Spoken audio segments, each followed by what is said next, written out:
हमने मसौदा gold loan के बारे में हमने जारी किया।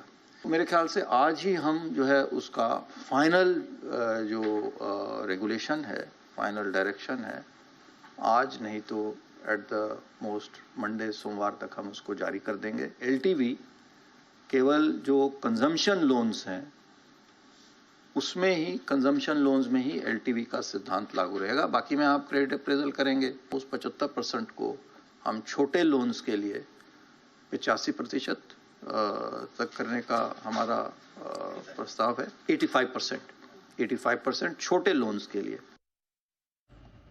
तो ये है आपके लिए गवर्नर साहब की तरफ से पूरा ये ऐलान होता हुआ दिख रहा है। ये गोल्ड लोन कंपनियों में जबरदस्त तेजी दिख रही है। सेठी साहब जो बार बार लगातार रिकमेंड करते भी आए और स्पेशली मनापुरम भी। सेठी साहब, अब इस खबर के बाद क्या है आपको पसंद?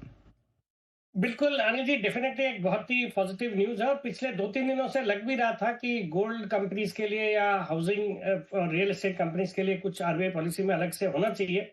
और मनापुरम वैसे मेरा लॉन्ग टर्म फेवरेट रहा है। मैंने कई बार रिकमेंड किया है इसको। बेन कैपिटल की एंट्री के बाद और ज्यादा अच्छे लगने लग गया। और अब मुझे लगता है लॉन्ग टर्म का जिसका नजरिया उनको तो बिल्कुल एक इसको होल्ड करना चाहिए, खरीदारी भी करनी चाहिए और होल्ड करना चाहिए। बाकी Muthoot finance has also done exceedingly well compare to Manappuram finance. Muthoot में पिछले कुछ दिनों में एक ज्यादा अच्छी तेजी हुई है।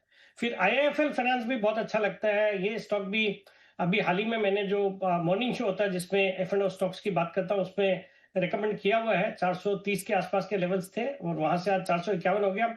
इस कंपनी का भी आरबीआई ने जो इनके गोल्ड लोन पे पहले रेस्ट्रिक्शन इंपोज किया था वो हटा दिया। उसके बाद से एक अच्छी तेजी चल रही है।